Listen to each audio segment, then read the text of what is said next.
பாரதிய ஜனதா கட்சியோடு இந்த தேர்தலில் வரும் தேர்தலில் இனி எந்த தேர்தலிலும் கூட்டணி இல்லை, ஒருபோதும் அவர்களை ஏற்க மாட்டோம் உறுதியா சொன்னார்ல.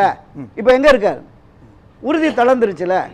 அப்ப வெற்றி முக்கியம், நம்ம ஆட்சி அதிகாரத்திற்கு வர வேண்டும் என்கிற நிலைப்பாடு அவருக்கு இருக்குமே என்றால் விட்டு கொடுக்கணும்ல. பாரதிய ஜனதா கட்சியிலிருந்து அதிமுக விலகுகிறது, கூட்டணியில் விலகுகிறதுன்னு அறிவுக்கு முன்னாடி இருவரும் கூட்டணியில் இருந்தாங்கல்ல, அப்போதே திரு அமித்ஷா ஒரு நிகழ்வுக்கு வர்றார். அப்ப இவர் சந்திக்கல, கூட்டணி கட்சி தலைவர் என்கிற முறையில் நீங்க சந்திச்சிருக்கலாமே அப்படின்னு கேட்டபோது திரு எடப்பாடி பழனிசாமி என்ன சொன்னார் தெரியுமா? ஏங்க அவங்க இங்க வந்துட்டு போவாங்க, அவங்க கட்சி வேலையா, அவங்க எல்லாம் பாக்குறது எங்களுக்கு என்ன வேலையான்னு கேட்டார். பாஜக ஆதரவு நிலைப்பாட்டில் உள்ளவர்கள் அழுத்தம் காரணமாக சட்டமன்றம் நடந்துகிட்டு இருக்கிற போதே தூக்கி டெல்லியில போய் உட்கார வச்சுதானே ஒப்பந்தம்.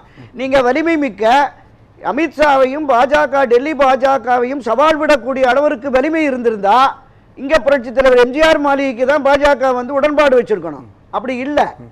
நீங்க அங்க அறிவித்ததுக்கு பிறகு கூட நம்ம பல பதிவுல பேசியிருக்கோம்.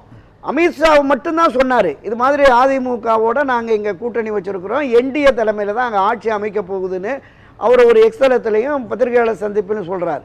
அங்கிருந்து வந்த திரு எடப்பாடி ஒரு வாரமா இங்கேயே எதுவுமே சொல்லல.